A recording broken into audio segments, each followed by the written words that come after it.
yéen boo leen soxlaa nit ñu jox leen ko te ñun buñ soxlaa nit doole ñu ko jox loolu mooy lan.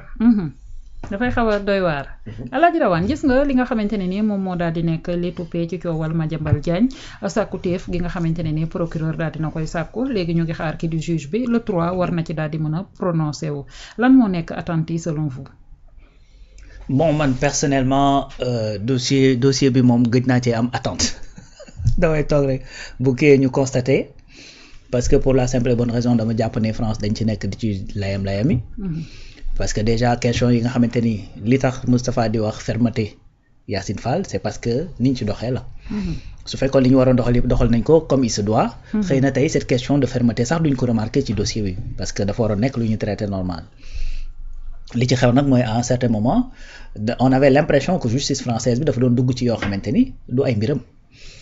donc di demander ay questions yoo nga xamante ni d'ailleurs même le dossier bi nga xamante ni moom lañ demandé waat li Yacine Fall wax mooy que joxoon nañ leen ko depuis longtemps.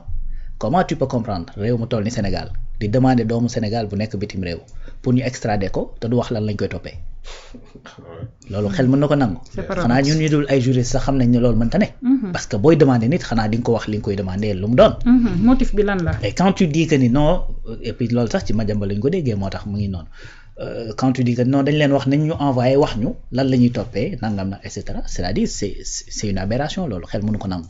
moo tax beaucoup de Sénégalais dañ jàpp ne voilà bu dee amuñ ci une certaine fermeté et cetera c'est-à-dire en fait gis Madiambal au Sénégal mooy bett ñu bari que Madiambal finalement téye nañ ko en France ñu bari mën na leen bañ a bett. et puis beneen affaire aussi qu'il faut rappeler mooy la justice française dafay joxe un avis. surtout un avis donc lay jox. c'est-à-dire le juge donne un avis day wax ne d'accord naa pour ñu yóbbu ko mais la décision finale ca ministre de la justice bu France ak ca premier ministre ba la moo tax may wax ne dossier d'extradition. c'est un dossier qui est politique quelque part. parce que éminemment politique toujours dama koy wax. Alaaji Rawane foofu leeralal. yaa ngi wax li nga xamante ne nii moom moo di décision bi kon tey juge bi même bu prononcé woo mu favorable que ni Madiambal Diagne dafa war a ñëw France ci Sénégal. bu Macron ne demul day toog. d'accord.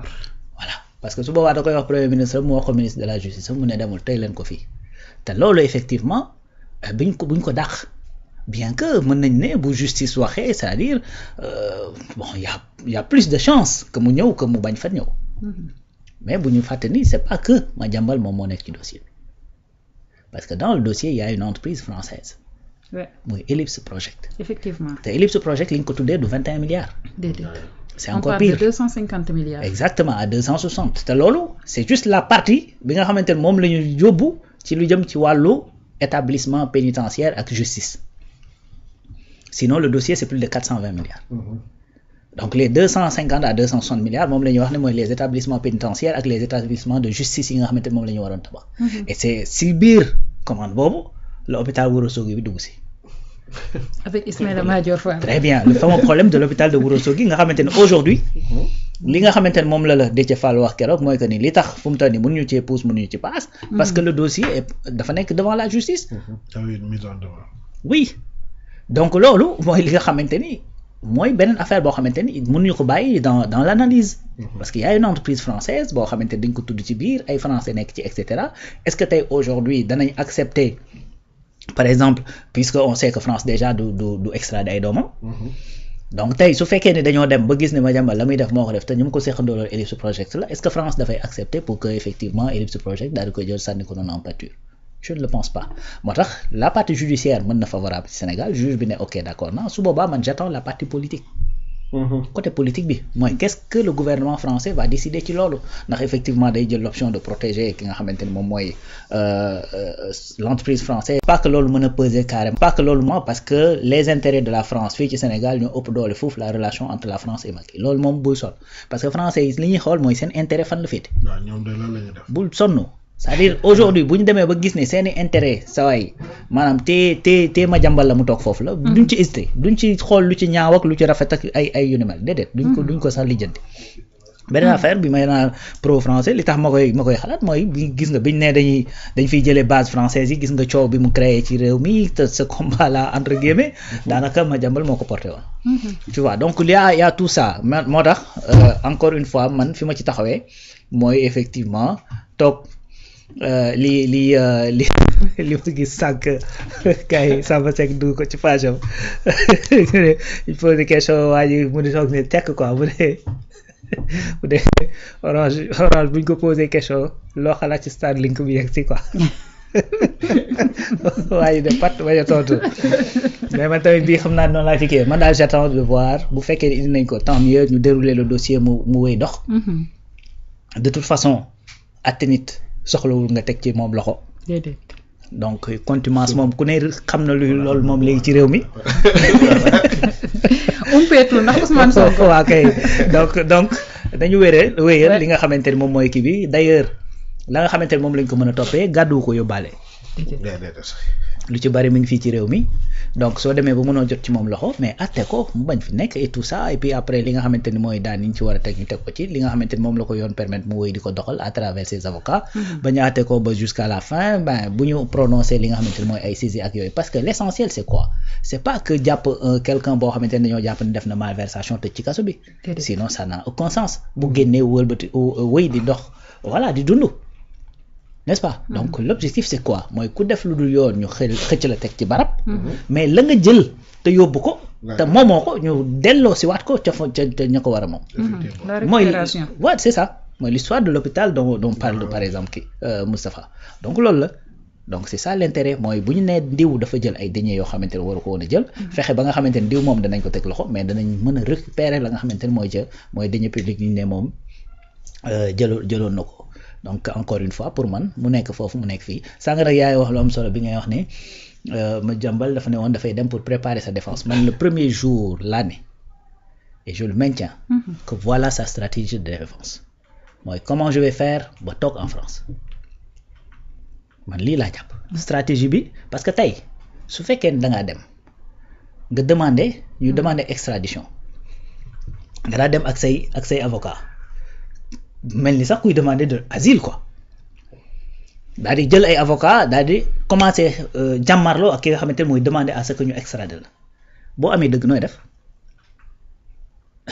da ngay jël ay avocat fay leen ay honoraires xeex pendant des mois et cetera après ñun la finalement delloowuñ la nga ni ok d'accord delloowuleen mais man damay dellu doo ko def amul sens ça n'a aucun sens donc dès le départ man dama jàpp ne di mu doon wax ne oui damay dem préparer sama défense et cetera dellu si waat c'est-à-dire man jàpp naan c'est ça la ligne de défense mooy naka laay def ba toog en liberté nekk ci biti à partir de ci biti mooy mën a utiliser les plateformes web et cetera di mën a tirer les ficelles di mën a wax lu ma neex d'ailleurs moo tax à chaque fois bu génnee ci tribunal bi plateforme lay doon pour mën a wax yenn wax yi nga xamante ne moom lay wax d'ailleurs la dernière bi mu ci wax man nee naa ko malheureusement dañ koo déminer en fait dañu tooyal pétard bi quoi waaw parce que Sénégal dañ ne certainement soo génnee lii ngay wax nga génn tu dis la même chose donc dootul am impact et c'est ça qui s'est passé xam naa ni gars yi ñu ngi koy bëgg a miin ci man souvent damay citer Charles Pasqua avec sa fameuse théorie de dossier dans un autre dossier et cetera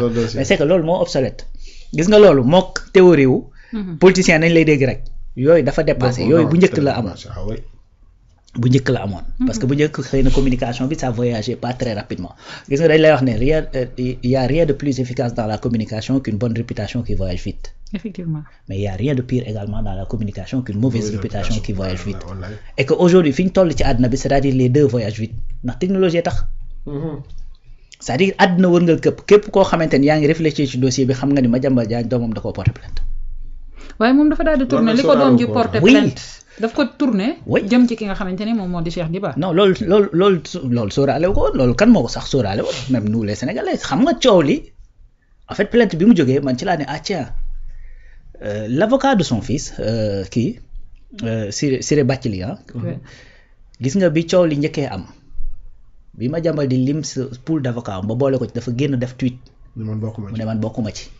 duma avocat am parce que loolu ça de très bien. moo tax bi yëf yi amee.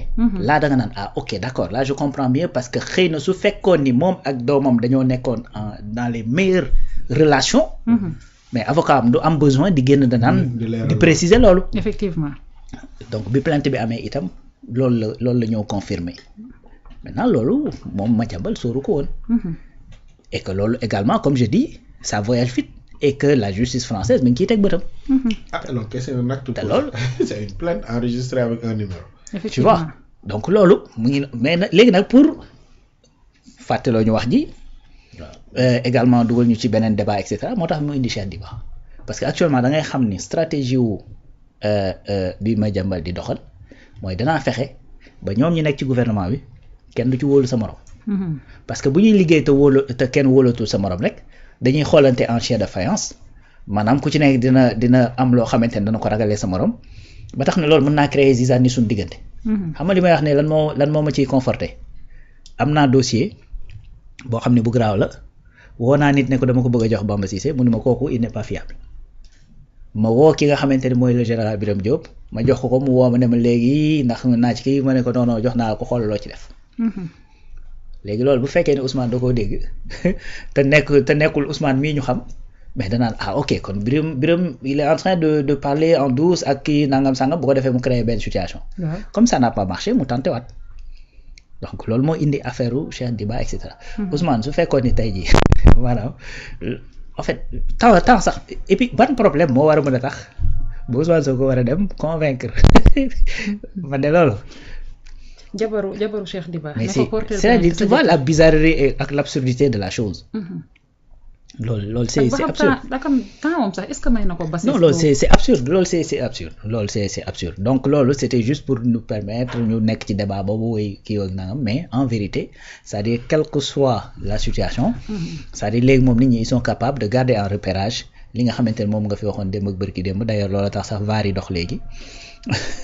également xale yi am liggéey. gars yi dañuy focus dañuy xam ni lii nii mooy sujet bi te ci lii la ñu war a waxtaan et puis loolu mooy véritablement problème bi parce que li xew ci diggante Cheikh Diba ak soxnaam seen diggante la ñoom ñaar à la limite li xew sa diggante ak sa doom su fekkoon ni laalu woon ce dossier là dont on parle nga xamante ni dafa engagé xëy na loo xamante ni bokk moomeel la. ben également ñun suñu yoon du ci nekk kenn du ci wax. voilà kenn du ci wax donc loolu mooy essentiel mooy que ni y a un dossier scientifique qui est là bu ñu poursuivre demande nañu extradition on attendra de voir ndax justice française dana ci def lim ci war a def. merci beaucoup Alaaji Rawane dañuy njëkkante ak waxtu bi wax ci beneen sujet boo xamante ni ni tey la ñu daal di jot boobu lépp information mu daal di nekk Starlink bi nga xamante ne Elon Musk daal dina koy indi fii ci diwaanu Sénégal waxtu boobee nag mu daal di nekk ay prix yoo xamante ni daal dina koy proposer waaye daal di nekk en droite ligne par rapport ak li nga xamante ni moom moo di New Deal technologie ngir que ñi nga xamante ni ñoom ñoo daal di nekk au fin fond du Sénégal mën di jotee ci ab connexion boo xamante ni connexion bu gaaw la waaye tamit connexion bu matale la mu daal di dikk fi nga xamante ne ni moom moo daal di nekk ci diwaanu Sénégal ñëw gi nga xamante ni nag ñëw na ko